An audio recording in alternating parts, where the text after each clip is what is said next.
Dear friends, welcome to my YouTube channel, The Classic Corner.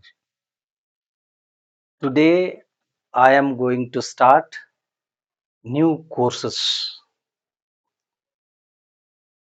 First one, English Grammar course and English Speaking course. You may also call it as Spoken English course. These two courses have been specially designed to address the difficulties being faced by Kannada medium students cracking all competitive exams related to English grammar and English speaking.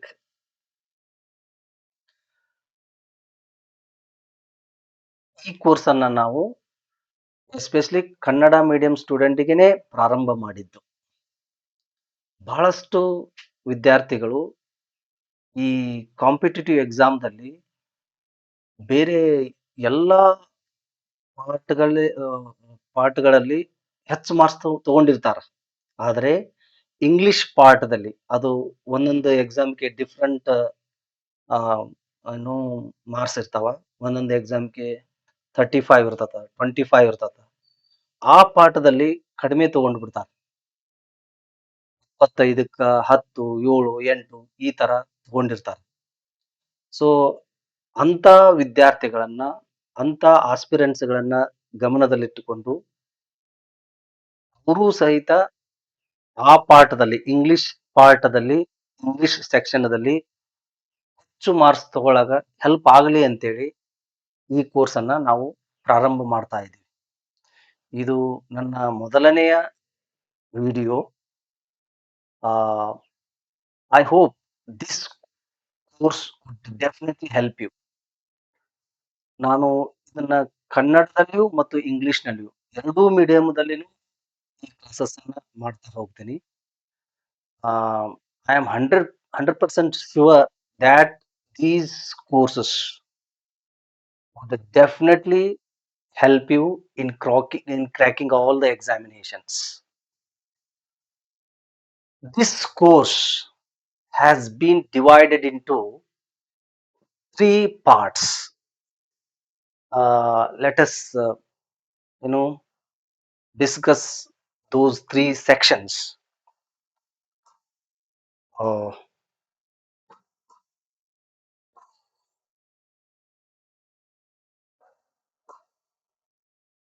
English grammar course. First section is vocabulary.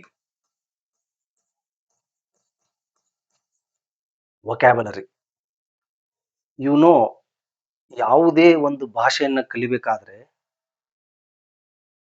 vocabulary ಬಹಳ important. ಶಬ್ದ ಸಂಗ್ರಹ, ಶಬ್ದ ಸಂಪತ್ತು ಅಂತ ಏನ್ ಕರಿತೀವಲ್ಲ, ಅದು ಬಹಳ important. Without vocabulary you cannot speak any language. ಅದು ಯಾವುದೇ ಭಾಷೆ ಆಗಿರ್ಬೋದು. ನಿಮ್ಮಲ್ಲಿ ಶಬ್ದ ಸಂಗ್ರಹ ಜಾಸ್ತಿ ಇದ್ದಾಗ ಆ ಭಾಷೆಯನ್ನ ಕಲಿಯಾಕ ನಿಮಗೆ ಹೆಚ್ಚು ಖುಷಿ ಆಗತ್ತ. So vocabulary development is very important. ಈ vocabulary ಡೆವಲಪ್ಮೆಂಟ್ ಮಾಡ್ಕೊಳ್ಳೋದು ಹೇಗೆ, ನಮ್ಮಲ್ಲಿ ಶಬ್ದ ಸಂಗ್ರಹ ಆಗುವುದು ಹೇಗೆ? ನಾ ಹೇಳಿದಾಗೆ ಯಾವುದೇ ಭಾಷೆ ತಗೊಳ್ರಿ ನೀವು, vocabulary ಇಲ್ದೇನೆ ಆ ಭಾಷೆಯನ್ನ ನಿಮಗೆ ಮಾತಾಡಕ್ ಆಗುದಿಲ್ಲ. ಮತ್ತ ಈಗಿನ ಕಾಂಪಿಟೇಟಿವ್ ಎಕ್ಸಾಮ್ದಲ್ಲಿ vocabulary ಮೇಲೇನೆ ಹೆಚ್ಚು ಕ್ವಶನ್ಸ್ ಇರ್ತಾವ. ಸೊ ಅಂತದನ್ನ ಗಮನದಲ್ಲಿಟ್ಟುಕೊಂಡು ನಾವು ಈ ಪಾರ್ಟ್ ಅನ್ನ ಏನ್ ಮಾಡಿದೀವಿ, ಸ್ಟಾರ್ಟ್ ಮಾಡಿದೀವಿ. ಈ 3 ಪಾರ್ಟ್ಗಳಲ್ಲಿ ಈ ಕೋರ್ಸ್ ನಡೀತದೆ. First one vocabulary. ಅದರಲ್ಲಿ ಬಹಳಷ್ಟು ಟಾಪಿಕ್ಸ್ ಬರ್ತಾವ vocabulary. ನಿಮಗೆ ಗೊತ್ತಿದೆ vocabularyಯನ್ನ ನಾವು ಹೇಗೆ ಡೆವಲಪ್ಮೆಂಟ್ ಮಾಡ್ಕೊಳ್ಬೇಕಂತಂದ್ರೆ, ನೀವು ಪ್ರಿಫಿಕ್ಸ್ ಸಫಿಕ್ಸ್ ಅನ್ನ ಕಲಿಬಹುದು. For example kind, kindness, advantage, disadvantage, like this. Vocabulary development ಆಗುವಂತ ಟಾಪಿಕ್ಸ್ ಅಂಡ್ ಕೊಲೊಕೇಶನ್ಸ್ ಇರಬಹುದು. Make a decision, do homework, do collocations, ಇವುಗಳ ಮೂಲಕ ನೀವು ವೊಕ್ಯಾಬ್ಯುಲರಿಯನ್ನ ಕಲಿಬಹುದು. Synonyms, antonyms, homophones, homonyms, homographs, okay, phrases, idioms, ಇವು ಎಲ್ಲವೂ ನಿಮ್ಮ ಕಾಂಪಿಟೇಟಿವ್ ಎಕ್ಸಾಮ್ಗೆ ಇದಾವೆ. ಮತ್ತೆ ಹೆಚ್ಚು ಕ್ವಶನ್ಸ್ ಬರ್ತಾವ ಈ ವೊಕ್ಯಾಬ್ಯುಲರಿ ಪಾರ್ಟ್ ಮೇಲೆ. ಸೊ ನಾವು ಈ ವೊಕ್ಯಾಬ್ಯುಲರಿ ಡೆವಲಪ್ಮೆಂಟ್ ಅನ್ನ ಗಮನದಲ್ಲಿಟ್ಟುಕೊಂಡು ಈ ಕೋರ್ಸ್ ಅನ್ನ ಸ್ಟಾರ್ಟ್ ಮಾಡ್ತಾ ಇದ್ದೀವಿ. ಇದನ್ನ ಯಾವ ರೀತಿ ನಿಮ್ಮಲ್ಲಿ ಬೆಳೆಸಕ ಟ್ರೈ ಮಾಡ್ತೀವಿ ಅಂತಂದ್ರ, ಡೈಲಿ ಕ್ಲಾಸ್ ಸ್ಟಾರ್ಟ್ ಆಗೋಕ್ಕಿಂತ ಮೊದಲ ಒಂದು 15 to 20 minutes ಈ ವೊಕ್ಯಾಬ್ಯುಲರಿ ಪಾರ್ಟ್ ಬಗ್ಗೆನೇ ಹೇಳ್ತಿರ್ತೀವಿ ನಾವು. ಅದು ಪಾರ್ಟ್ಸ್ ಆಫ್ ಸ್ಪೀಚ್ ಆಗಿರ್ಬೋದು, ವರ್ಬ್, ವರ್ಬ್ಗಳಲ್ಲಿ 3 ಫಾರ್ಮ್ ಇರ್ತಾವ. For example come, came, come, go, vent, gone. ದಿನ ಒಂದೊಂದು ಟಾಪಿಕ್ ತಂದು ಆ ಟಾಪಿಕ್ ಬಗ್ಗೆ ಒಂದು 15 ನಿಮಿಷ ಕ್ಲಾಸ್, ರಿಯಲ್ ಕ್ಲಾಸ್ ಸ್ಟಾರ್ಟ್ ಆಗೋಕ್ಕಿಂತ ಮೊದಲ 15 ನಿಮಿಷ ವೊಕ್ಯಾಬ್ಯುಲರಿ ಬಗ್ಗೆನೇ ನಾವು ಮಾತಾಡ್ತೀವಿ. ಓಕೆ, ಇದು ಒಂದು part. First part of this program is vocabulary. And second part,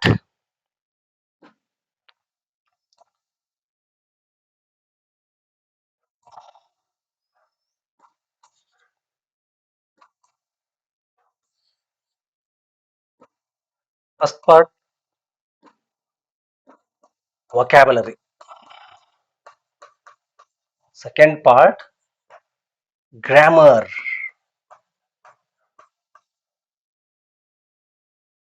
See, ನಮ್ಮಲ್ಲಿ ವೊಕ್ಯಾಬ್ಯುಲರಿ ಇರ್ತತ, ಆದರೆ ಆ ವೊಕ್ಯಾಬ್ಯುಲರಿ ಯನ್ನ ಬಳಸಿಕೊಂಡು ಒಂದು ಭಾಷೆಯನ್ನ ಮಾತಾಡ್ಬೇಕು ನಾವು. ವೊಕ್ಯಾಬ್ಯುಲರಿ ಜಾಸ್ತಿ ಇದಾವ, ಅದರ ಒಂದು ಸೆಂಟೆನ್ಸ್ ಅನ್ನ ಮಾಡಾಕ್ ಬರದೇ ಇದ್ರೆ ವೊಕ್ಯಾಬ್ಯುಲರಿ ಇದ್ರೂ ಯೂಸ್ಲೆಸ್ ಅದ. ನಮ್ಮಲ್ಲಿ ಲಕ್ಷಾನ್ಗಟ್ಲೆ ವೊಕ್ಯಾಬ್ಯುಲರಿ ಸ್ಟಾಕ್ ಇದ್ರೂ if you if you can't speak a sentence, the vocabulary becomes useless. So ನಮ್ಮಲ್ಲಿ ವೊಕ್ಯಾಬ್ಯುಲರಿ ಇದೆ, ಆ ವೊಕ್ಯಾಬ್ಯುಲರಿಯನ್ನು ಬಳಸಿಕೊಂಡು ಒಂದು ಭಾಷೆಯನ್ನ ಹೇಗೆ ಮಾತಾಡಬೇಕು, ಸೆಂಟೆನ್ಸ್ ಸ್ಟ್ರಕ್ಚರ್ ಅನ್ನ ಹೇಗೆ ಮಾಡಬೇಕು ಅನ್ನುವುದನ್ನ ಗಮನದಲ್ಲಿಟ್ಟುಕೊಂಡು ಈ ಸೆಕೆಂಡ್ ಪಾರ್ಟ್ ಅನ್ನ ಕಲಿಸ್ತೀವಿ. Grammar part. ಅದು second part of this course is grammar. ಈ ಗ್ರಾಮರ್ದಲ್ಲಿನೂ ಸಾಕಷ್ಟು ಟಾಪಿಕ್ಸ್ ಗಳು ಬರ್ತಾವ. ಟೆನ್ಸ್ ಅಂತ ಒಂದು ಚಾಪ್ಟರ್ ಬರ್ತದ, ಟೆನ್ಸ್. ಇದು ಒಂದು ಅದ್ಭುತ chapter, wonderful topic in English grammar. ನೀವು ಈ ಟಾಪಿಕ್ ಅನ್ನ ಚೆನ್ನಾಗಿ ಕಲಿತ್ರಿ ಅಂತಂದ್ರೆ 100% ನಿಮಗೆ ಇಂಗ್ಲಿಷ್ ನಲ್ಲಿ ಮಾತಾಡಕ್ ಬರ್ತದ. ಮತ್ತು ಆಲ್ಮೋಸ್ಟ್ ಆಲ್ ಕಾಂಪಿಟೇಟಿವ್ ಎಕ್ಸಾಮ್ ದಲ್ಲಿ ಬರುವಂತ ಪ್ರಶ್ನೆಗಳಿಗೆ ಬೇಗನೆ ಉತ್ತರಿಸಕ ನಿಮಗೆ ಬರ್ತದೆ. ಸೊ ಟೆನ್ಸ್ ಅನ್ನೋದು ಬಹಳ ಇಂಪಾರ್ಟೆಂಟ್ ಇದೆ. ಇದನ್ನೇ ನಾವು ಒಂದು 20-25 ವಿಡಿಯೋಸ್ಗಳನ್ನ ಮಾಡ್ತೀವಿ ಈ ಟಾಪಿಕ್ ಮೇಲೆ. ನೀವು ಕಲ್ತಿರ್ತೀರಿ ಮೊದಲೇ 5th ಸ್ಟ್ಯಾಂಡರ್ಡ್ ಟು ಡಿಗ್ರಿವರೆಗೂ ಟೆನ್ಸ್ ಅನ್ನ ಕಲ್ತಿರ್ತೀರಿ. ಆದರೆ ಅಲ್ಲಿ ಯಾವ ಒಂದು ರೂಪದಲ್ಲಿ ಕಲ್ತಿರ್ತೀರಿ ಅಂದ್ರೆ ಬಾಹ್ಯಾಟ್ ರೂಪದಲ್ಲಿ ಅದನ್ನ ನೀವು ಕಲ್ತಿರ್ತೀರಿ. ನಿಮಗೆ ಟೈಟಲ್ ಅಷ್ಟೇ ಗೊತ್ತಾಗ್ತಿರ್ತಾವ. Present tense, past tense, future tense, present continuous tense, past continuous tense, future tense, simple future tense. ಈ ತರ ಒಂದು ಹೆಡ್ಡಿಂಗ್ಸ್ ಮಾತ್ರ ನಿಮಗೆ ಪರಿಚಯ ಇರ್ತಾವ ಅಲ್ಲಿ, ಒಂದು ಬಾಹ್ಯಾಟ್ ರೂಪದಲ್ಲಿ. ಅಲ್ಲಿ ಅವುಗಳನ್ನ ನೀವು ಅಷ್ಟು ಮನಸ್ಸಿಗೆ ಹಚ್ಕೊಂಡು ಕಲ್ತಿರೋದಿಲ್ಲ. ಬಟ್ ಈ ನಮ್ಮ ಕೋರ್ಸ್ದಲ್ಲಿ ಅದನ್ನ ಯಾವ ರೀತಿ ನಾವು ತಗೊಂಡು ಹೋಗ್ತೀವಿ ಅಂತಂದ್ರೆ, ನಿಮ್ಮ ಕಾಂಪಿಟೇಟಿವ್ ಎಕ್ಸಾಮ್ಗೆ ಆ ಟಾಪಿಕ್ ಹೆಲ್ಪ್ ಆಗಬೇಕು. ಅಲ್ಲಿ ಬರುವಂತ ಕ್ವಶನ್ಸ್ಗೆ ಆನ್ಸರ್ ಮಾಡಕ ಈ ಟಾಪಿಕ್ ಹೇಗೆ ಹೆಲ್ಪ್ ಆಗತ್ತ ಅನ್ನೋದು, ಅಂಡ್ ಈ ಟಾಪಿಕ್ ಇಂಗ್ಲಿಷ್ ಅನ್ನ ಮಾತಾಡಕ ಹೇಗೆ ಹೆಲ್ಪ್ ಆಗುತ್ತ, ಅವುಗಳನ್ನ ದೃಷ್ಟಿಯಲ್ಲಿ ಇಟ್ಟುಕೊಂಡು ಈ ಟಾಪಿಕ್ ಅನ್ನ ನಾವು ಕಲಿಸ್ತೀವಿ. ಬಹಳ ಒಂದು ಅದ್ಭುತವಾದಂತ ಟಾಪಿಕ್. ಬಹಳಷ್ಟು ಕಡೆಗೆ ನೀವು ಕಲ್ತಿರ್ತೀರಿ. ಆದ್ರೂ ಸಹಿತ ನಾವು ಸ್ವಚ್ಛವಾಗಿ ಕ್ಲಿಯರ್ ಆಗಿ ಕಲಿಬೇಕು. ಆ ಅರ್ಥದಲ್ಲಿ ನಾವು ಇದನ್ನ ಟೀಚ್ ಮಾಡ್ತಿರ್ತೀವಿ ಈ ಪಾಠನ್ನ. ಟೆನ್ಸ್. ಓಕೆ. ಈ ಗ್ರಾಮರ್ದಲ್ಲಿ ಇದು ಒಂದೇ ಇಲ್ಲ, ಬಹಳಷ್ಟು ಟಾಪಿಕ್ಸ್ ಗಳು ಅದಾವ. ಟೆನ್ಸ್ ಆಮೇಲೆ ಏನು ಆರ್ಟಿಕಲ್ಸ್ ಬರ್ತಾವ.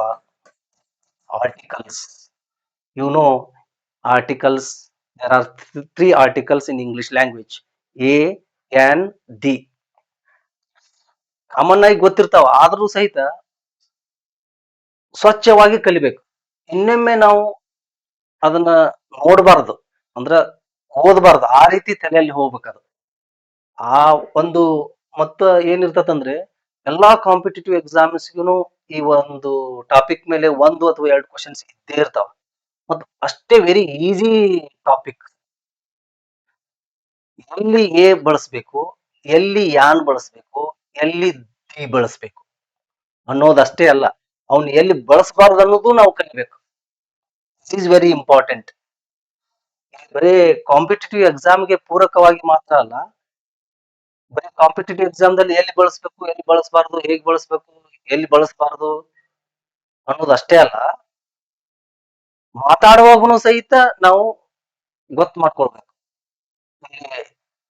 ಏ ಹಚ್ಚಿ ಮಾತಾಡ್ತಾ ಇದ್ದೀನಿ, ಅದು ಸರಿಯೋ ತಪ್ಪು ಅಂತ ಇಮಿಡಿಯೇಟ್ ಆಗಿ ನಿಮಗೆ ಅರಿವಿಗೆ ಬರ್ಬೇಕು. ಆ ಒಂದು ದಾರಿಯಲ್ಲಿ ನಾವು ಈ ಟಾಪಿಕ್ಸ್ ಗಳನ್ನ ಕಲಿಸ್ತೀವಿ. ಮತ್ತ active voice and passive voice and passive voice.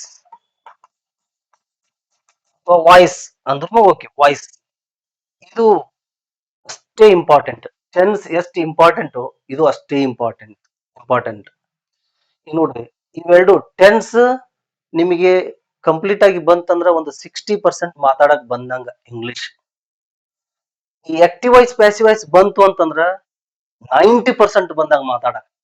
ಎರಡೂ ಬಂತಂದ್ರ ನಿಮ್ಗೆ 90% ಇಂಗ್ಲಿಷ್ ನಲ್ಲಿ ಮಾತಾಡಕ್ ಬರ್ಲೇಬೇಕು.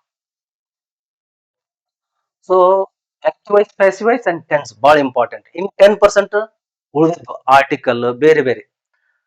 ಈ ಅಷ್ಟು ಇಂಪಾರ್ಟೆಂಟ್. ನಾವು ಎರಡು ವೇದಲ್ಲಿ ಮಾತಾಡ್ತೀವಿ ಇಂಗ್ಲಿಷ್ ಅನ್ನ. ಒಂದು ಟೆನ್ಸ್ ನಲ್ಲಿ ಮಾತಾಡ್ತೀವಿ, ಅಂದ್ರೆ ಆಕ್ಟಿವ್ ವಾಯ್ಸ್ ನಲ್ಲಿ ಮಾತಾಡ್ತೀವಿ. ಇನ್ನೊಂದು ಪ್ಯಾಸಿವ್ ವಾಯ್ಸ್ ನಲ್ಲಿ ಮಾತಾಡ್ತೀವಿ. ಬಿಟ್ಟು ಬೇರೆ ವೇದಲ್ಲಿ ನಾವು ಇಂಗ್ಲಿಷ್ ಅನ್ನ ಮಾತಾಡೋದಿಲ್ಲ. ಕನ್ನಡದಲ್ಲಿನೂ ಹಾಗೇನೆ. ಸೊ ಈ ಟಾಪಿಕ್ಗಳು. Then direct indirect speech ಅಂತ ಬರ್ತದ, ಬಹಳಷ್ಟು ಸೆಂಟೆನ್ಸ್ ಬರ್ತದ. Okay, kinds of sentences, simple sentence, compound sentence, complex sentence, ಬಹಳಷ್ಟು ಟಾಪಿಕ್ಸ್ ಗಳು, ಒಂದು 15ರಿಂದ 20 ಟಾಪಿಕ್ಗಳು ಈ ಸೆಕ್ಷನ್ ನಲ್ಲಿ ಬರ್ತಾವ. ಅವುಗಳನ್ನ ಹೇಗೆ ನಾವು ಕಲಿಸ್ತೀವಿ ಅಂತಂದ್ರೆ, ನಿಮ್ಮ ಕಾಂಪಿಟೇಟಿವ್ ಎಕ್ಸಾಮ್ಸ್ ಗಳನ್ನ ಕ್ರ್ಯಾಕ್ ಮಾಡಾಕು ಬರ್ತಿರ್ಬೇಕು, ನಿಮಗೆ ಒಂದು ಏನು ಸೆಂಟೆನ್ಸ್ ಅನ್ನ ಬರೆಯಕ್ ಬರಾಕ ಅಥವಾ ಮಾತಾಡಕನು ಬರ್ತಿರ್ಬೇಕು, ಇಂಗ್ಲಿಷ್ ಮಾತಾಡಕನು ಬರ್ತಿರ್ಬೇಕು. ಆ ಒಂದು ವಿಷಯವನ್ನು ಗಮನದಲ್ಲಿಟ್ಟುಕೊಂಡೇ ನಾವು ಈ ಗ್ರಾಮರ್ ಟಾಪಿಕ್ಸ್ ಅನ್ನ ಟೀಚ್ ಮಾಡ್ತಿರ್ತೀವಿ. ಬರೀ ಕಾಂಪಿಟೇಟಿವ್ ಎಕ್ಸಾಮ್ ಫೇಸ್ ಮಾಡೋದಷ್ಟೇ ಅಲ್ಲ, ಅವುಗಳ ಮೂಲಕ, ಈ ಟಾಪಿಕ್ ಗಳ ಮೂಲಕ ನೀವು ಹೆಂಗ್ ಮಾತಾಡ್ಬೇಕು, ಟಾಪಿಕ್ ಅನ್ನು ಕಲ್ತಾದ್ಮೇಲೆ ನೀವು you should be able to speak in English. So ಒಂದು ಸೆಂಟೆನ್ಸ್ ಬರೆಯಕ್ ಬರ್ತಿರ್ಬೇಕು ಕ್ಲೀನ್ ಆಗಿ, ತಪ್ಪಿಲ್ಲದೇನೆ. ಆ ಒಂದು ವೇದಲ್ಲಿ ನಾವು ಈ ಟಾಪಿಕ್ಸ್ ಗಳನ್ನ ಕಲ್ತೀವಿ. This is second part. Then the third part of this program is composition. ಯಾವುದು? ಕಂಪೋಸಿಷನ್.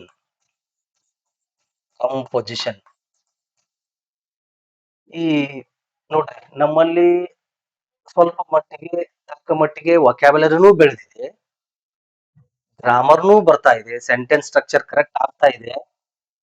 ಆದರೆ ಇವು ಎರಡೂ ಇದ್ರೆ ಅಷ್ಟೇ ಸಾಲದು, ಇಂಗ್ಲಿಷ್ ಬಂದಂಗಲ್ಲ. You should be able to speak at least for 5 minutes in English. You should be able to write at least a para in English. ಅದರ ಉದ್ದೇಶ ಇದು, ಕಂಪೋಸಿಷನ್ ಅನ್ನ ಕಲಿಸುವುದು. ಇವೆರಡೂ ಅದಾವ, ನಮ್ಮಲ್ಲಿ ಸ್ವಲ್ಪ ಮಟ್ಟಿಗೆ ಬೆಳೆದಾವ. ಆದ್ರೆ ನಿಮಗೆ ಒಂದು ಪ್ಯಾರಾಗ್ರಾಫ್ ಅನ್ನ ಅಥವಾ translation Kannada to English, English to Kannada, ಅಥವಾ ಒಂದು ಎಸ್ಸೆ ಅನ್ನ, ಒಂದು ಲೆಟರ್ ರೈಟಿಂಗ್ ಅನ್ನ, ಎಸ್ಸಿ ರೈಟಿಂಗ್ ಅನ್ನ ಮಾಡಕ್ ಬಂದೇ ಇದ್ರೆ ಇವು ಎರಡೂ ಇದ್ರೂ ಉಪಯೋಗ ಇಲ್ಲ. ಅಟ್ಲೀಸ್ಟ್ ಒಂದು ಎಸ್ಸೆ, ಒಂದು ಸ್ಮಾಲ್ ಪ್ಯಾರಾಗ್ರಾಫ್ ನಿಮಗೆ ಬರೆಯಕ ಬರ್ಬೇಕು. ಓಕೆ, ನನ್ನ ಹತ್ರ ವೊಕ್ಯಾಬ್ಲರಿ ಇದೆ, ಸೆಂಟೆನ್ಸ್ ಸ್ಟ್ರಕ್ಚರ್ ಕರೆಕ್ಟ್ ಆಗ್ತಾ ಇದೆ, ಆದ್ರೆ ಏನು ಒಂದು ಪ್ಯಾರಾಗ್ರಾಫ್ ಬರೆಯಕ ಅಥವಾ ಒಂದು ಎಸ್ಸೆ ಬರೆಯಕ ಅಥವಾ ಪ್ರೆಸಿ ರೈಟಿಂಗ್ ಬರೆಯಕ ಅಥವಾ ಟ್ರಾನ್ಸ್ಲೇಷನ್ ಮಾಡಕ್ ಬರ್ದೇ ಇದ್ರೆ ಇವೆರಡೂ ಯೂಸ್ಲೆಸ್ ಆಗ್ತಾವ. ಸೊ ಅದನ್ನ ನಿಮ್ಮಲ್ಲಿ ಒಂದು ಪ್ಯಾರಾವನ್ನ ಬರೆಯಕ ಬರಬೇಕು, ಒಂದು ಎಸ್ಸೆ ಅನ್ನು ಬರೆಯಕ್ ಬರಬೇಕು, ಒಂದು ಲೆಟರ್ ರೈಟಿಂಗ್ ಅನ್ನ ಬರೆಯಕ್ ಬರಬೇಕು, PSI ದಲ್ಲಿ ಟ್ರಾನ್ಸ್ಲೇಷನ್ ಬರ್ತಿರ್ತದ ಅದನ್ನ ಮಾಡಕ್ ಬರಬೇಕು. ಆ ಒಂದು ಉದ್ದೇಶವನ್ನ ಗಮನದಲ್ಲಿಟ್ಟುಕೊಂಡು ಈ ಥರ್ಡ್ ಪಾರ್ಟ್ ಅನ್ನ ಕಲಿಸ್ತಿರ್ತೀವಿ. This is very important. So ಈ ಮೂರು ಪಾರ್ಟ್ ಸೆಕ್ಷನ್ಸ್ ಅನ್ನ ನಾವು ಗಮನದಲ್ಲಿಟ್ಟುಕೊಂಡು ನಿಮಗೆ ಇಂಗ್ಲಿಷ್ ಅನ್ನ ಕಲಿಸಕ ಟ್ರೈ ಮಾಡ್ತೀವಿ. This is very important. Vocabulary, grammar and composition. ಈ ವೊಕ್ಯಾಬ್ಯುಲರಿ ಡೈಲಿ 15ರಿಂದ 20 ನಿಮಿಷ ವೊಕ್ಯಾಬ್ಯುಲರಿ ಬಗ್ಗೆನೇ ಹೇಳ್ತಿರ್ತೀವಿ ನಾವು ಕ್ಲಾಸ್ ಸ್ಟಾರ್ಟ್ ಆದ ತಕ್ಷಣನೇ. ಓಕೆ, ನಾವು ಒಂದೊಂದು ಟಾಪಿಕ್ ಅನ್ನ ತಗೊಳ್ತೀವಿ. ಫಸ್ಟ್ ಒನ್ ಏನು ದಿಸ್ ಒನ್ ಸಿನಾನಿಮ್ಸ್, ಎಂಟಾನಿಮ್ಸ್, ಅದು ಮುಗಿನ ನೆಕ್ಸ್ಟ್ ವೊಕ್ಯಾಬ್ಯುಲರಿಗೆ ಸಂಬಂಧಪಟ್ಟಂತ topic prefix, suffixes, next collocations, okay, next phrases, next idioms. ಈ ತರ ಆ ವೊಕ್ಯಾಬ್ಯುಲರಿಗೆ ಸಂಬಂಧಪಟ್ಟಂತ ಟಾಪಿಕ್ಗಳನ್ನ ಡೈಲಿ ನಾವು 15 ನಿಮಿಷ ಅಥವಾ 20 ನಿಮಿಷ ಕ್ಲಾಸ್ ಸ್ಟಾರ್ಟ್ ಆಗೋಕ್ಕಿಂತ ಮೊದಲ ಮಾಡ್ತಾ ಹೋಗ್ತೀವಿ ಅದನ್ನ. That is one part. Second part ಅನ್ನ ಯಾವಾಗ ಹೇಳ್ತೀವಿ, ಇದು 15-20 ನಿಮಿಷ ವೊಕ್ಯಾಬ್ಯುಲರಿ ಪಾರ್ಟ್ ಮುಗಿತ ನೋಡ್ರಿ, ಅವಾಗ ಒಂದು ಟಾಪಿಕ್ ಅನ್ನ ಬೋಧಿಸ್ತಿರ್ತೀವಲ್ಲ, ಟೀಚ್ ಮಾಡ್ತಿರ್ತೀವಲ್ಲ. For example first tense teach ಮಾಡ್ತಾ ಇದ್ರ, ಈ ವೊಕ್ಯಾಬ್ಯುಲರಿ ಪಾರ್ಟ್ 15-20 ನಿಮಿಷ ಮುಗಿಯಾನ ಟೆನ್ಸ್ ಟಾಪಿಕ್ ಅನ್ನ ಸ್ಟಾರ್ಟ್ ಮಾಡ್ತೀವಿ. ಇದು ಇವೆರಡೂ ಪಾರ್ಟ್ ಇದು ಸೈಮಲ್ಟೇನಿಯಸ್ ಆಗಿ ಕೋರ್ಸ್ ಮುಗಿಯುವವರೆಗೂ ನಡೀತಿರ್ತದೆ ವೊಕ್ಯಾಬ್ಯುಲರಿ ಡೆವಲಪ್ಮೆಂಟ್. ಓಕೆ, ಈ ಗ್ರಾಮರ್ ಟಾಪಿಕ್ಸ್ ಎಲ್ಲ ಮುಗಿದ ಮೇಲೆ ನಾವು ಕಂಪೋಸಿಷನ್ ಗೆ ಬರ್ತೀವಿ. ಕಂಪೋಸಿಷನ್ ಹೇಳುವಾಗೂ ಇದು ನಡೀತಿರ್ತದ. ಕೋರ್ಸ್ ಲಾಸ್ಟ್ ಕ್ಲಾಸ್ನವರೆಗೂ ವೊಕ್ಯಾಬ್ಯುಲರಿ ಡೆವಲಪ್ಮೆಂಟ್ ಆಗ್ತಿರ್ತದೆ. ವೊಕ್ಯಾಬ್ಯುಲರಿಗೆ ಸಂಬಂಧಪಟ್ಟಂತ ಟಾಪಿಕ್ ಗಳನ್ನ ಹೇಳ್ತಿರ್ತೀವಿ. ಬಿಕಾಸ್ ವೊಕ್ಯಾಬ್ಯುಲರಿ ಸಿಕ್ಕಾಪಟ್ಟೆ ಇದೆ, ಬಯಾಟ್ ಮಾಡ್ಕೋತ ಕುಂದ್ರಕ್ ಆಗುದಿಲ್ಲ. ಅದನ್ನ ಸ್ವಲ್ಪ ಪ್ರಾಕ್ಟೀಸ್ ಮಾಡ್ಬೇಕು, ಹೆಚ್ಚು ಓದ್ಬೇಕು, ಅಂದಾಗ ಮಾತ್ರ ವೊಕ್ಯಾಬ್ಯುಲರಿ ಜಾಸ್ತಿ ಆಗುತ್ತೆ. ಡಿಕ್ಷನರಿ ಹಿಡ್ಕೊಂಡು ಕುಂತ್ ಬಯಾಟ್ ಮಾಡಿದ್ರೆ ವೊಕ್ಯಾಬ್ಯುಲರಿ ಜಾಸ್ತಿ ಆಗಕ್ ಚಾನ್ಸನೇ ಇಲ್ಲ. ನಮಗೆ ಯಾವಾಗ ಓದುವಂತ ರೂಢಿ ಇರ್ತದೋ ಅವಾಗ ವೊಕ್ಯಾಬ್ಯುಲರಿ ಡೆವಲಪ್ಮೆಂಟ್ ಆಗ್ತದೆ. ಬೆಸ್ಟ್ ಮೆಥಡ್ ಏನು ಅಂತಂದ್ರೆ, ವೊಕ್ಯಾಬ್ಯುಲರಿ ಡೆವಲಪ್ಮೆಂಟ್ ಮಾಡಾಕ ಒಂದು ಇಂಪಾರ್ಟೆಂಟ್ ಥಿಂಗ್ ಏನಂತಂದ್ರೆ ನ್ಯೂಸ್ ಪೇಪರ್ಸ್ ಅನ್ನ ಓದ್ಬೇಕು. ಅಂದ್ರೆ ಬೇಗನೆ ವೊಕ್ಯಾಬ್ಯುಲರಿ ಡೆವಲಪ್ಮೆಂಟ್ ಆಗುತ್ತೆ. ಆ ನ್ಯೂಸ್ ಪೇಪರ್ಸ್ ಅಲ್ಲಿ ಬರೀ ವೊಕ್ಯಾಬ್ಯುಲರಿ ಡೆವಲಪ್ಮೆಂಟ್ ಆಗೋದು ಅಷ್ಟೇ ಅಲ್ಲ, ಎಲ್ಲಾ ಗ್ರಾಮರ್ ಟಾಪಿಕ್ನು ಕವರ್ ಆಗಿರ್ತಾವ ಅದರಲ್ಲಿ. ಅದರಲ್ಲಿಯೂ ಎಸ್ಪೆಷಲಿ ವೊಕ್ಯಾಬ್ಯುಲರಿಗೆ ಬಹಳಷ್ಟು ನ್ಯೂಸ್ ಪೇಪರ್ಸ್ ಗಳು ಹೆಲ್ಪ್ ಆಗ್ತಿರ್ತವೆ. ಯಾವ್ದಾದ್ರು ಒಂದು ಇಂಗ್ಲಿಷ್ ನ್ಯೂಸ್ ಪೇಪರ್ ಅನ್ನ ನಿಮ್ಗೆ ಅರ್ಥ ಆಗ್ಲಿ ಬಿಡ್ಲಿ ಆ ನ್ಯೂಸ್ ಪೇಪರ್ ಅನ್ನ ಓದ್ಬೇಕಾಗಿರ್ತದೆ ನೀವು. ಸಾಕಷ್ಟು ಅಲ್ಲಿ ಪ್ರಿಫಿಕ್ಸ್ ಇರ್ತಾವ, ಸಫಿಕ್ಸ್ ಇರ್ತಾವ, ಕೊಲೋಕೇಶನ್ಸ್ ಇರ್ತಾವ, ಫ್ರೇಸಸ್ ಇರ್ತಾವ, ಇಡಿಯಮ್ಸ್ ಇರ್ತಾವ. ಮತ್ತ ಇನ್ನೊಂದು ಇಂಪಾರ್ಟೆಂಟ್ ಏನಂತಂದ್ರ, ನಿಮ್ಗೆ ಕಾಂಪಿಟೇಟಿವ್ ಎಕ್ಸಾಮ್ಗೆ ಏನ್ ಕ್ವಶನ್ಸ್ ಬರ್ತಾವಲ್ಲ ವೊಕ್ಯಾಬ್ಯುಲರಿ ಮೇಲೆ, ಅವೆಲ್ಲ ನ್ಯೂಸ್ ಪೇಪರ್ದನ್ನು ತಗೊಂಡು ಅಲ್ಲಿ ಇಟ್ಟಿರ್ತಾರ. ಸೊ ಅದಕ್ಕ ನೀವು ನ್ಯೂಸ್ ಪೇಪರ್ ಓದೋದನ್ನ ರೂಢಿ ಮಾಡ್ಕೊಂಡ್ರಿ ಅಂತಂದ್ರೆ ಒಂದು ಒಂದು ಅಟ್ಲೀಸ್ಟ್ ಒಂದು ಹಾಫ್ ಆನ್ ಅವರ್ ನಿಮ್ಗೆ ಅರ್ಥ ಆಗಲಿ ಬಿಡ್ಲಿ ನ್ಯೂಸ್ ಪೇಪರ್ ನ ಓದೋದು ರೂಢಿ ಮಾಡ್ಕೊಳ್ಬೇಕು.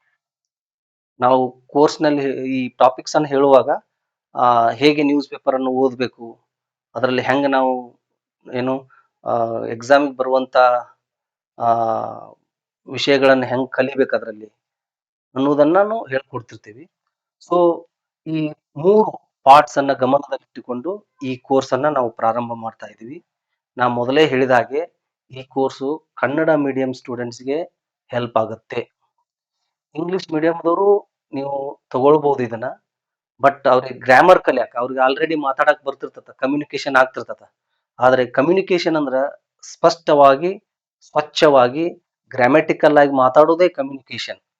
ಸುಮ್ಮನೆ ಒಂದು ಮೆಸೇಜ್ ಪಾಸ್ ಆದ್ರ ಸಾಕು ನಮಗೆ ಅಂತಂದ್ರೆ, ಗ್ರಾಮ್ಯಾಟಿಕಲ್ ಇಲ್ದೇನೆ, ಗ್ರಾಮರ್ ಇಲ್ದೇನೆ ಮಾತಾಡಿದ್ರ ಅದು ಅಷ್ಟು ಇಂಗ್ಲಿಷ್ ಸರಿ ಅನ್ಸುದಿಲ್ಲ. ಓಕೆ, ಇಂಪೆಕೆಬಲ್ ಇಂಗ್ಲಿಷ್ ಅಂತೀವಿ ನಾವು. ಸ್ವಚ್ಛವಾಗಿ, ಗ್ರಾಮರ್ ಬದ್ಧವಾಗಿ ಇಂಗ್ಲಿಷ್ ಅನ್ನ ಮಾತಾಡ್ಬೇಕು.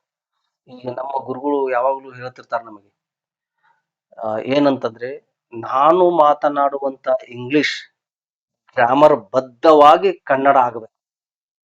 ನಾನು ಮಾತನಾಡುವಂತ ಕನ್ನಡ ಗ್ರಾಮರ್ ಬದ್ಧವಾಗಿ ಇಂಗ್ಲಿಷ್ ಆಗಬೇಕು.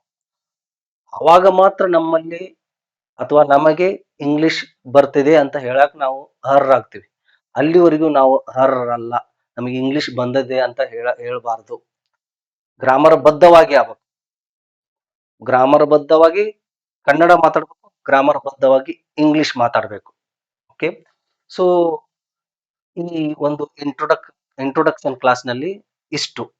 ನಾವು ಈ course, this course has been divided into 3 sections, 3 parts: vocabulary, grammar, composition. Okay, vocabulary daily 15ರಿಂದ 20 ನಿಮಿಷ before class, actual class start ಆಗೋಕ್ಕಿಂತ ಮೊದಲು ಇರ್ತತ. ಆಮೇಲೆ ಗ್ರಾಮರ್ ಟಾಪಿಕ್ ಯಾವ್ದು ತಗೊಂಡಿರ್ತೀವಿ ಅದು ಇರ್ತತ. ಆಮೇಲೆ ಕಂಪೋಸಿಷನ್.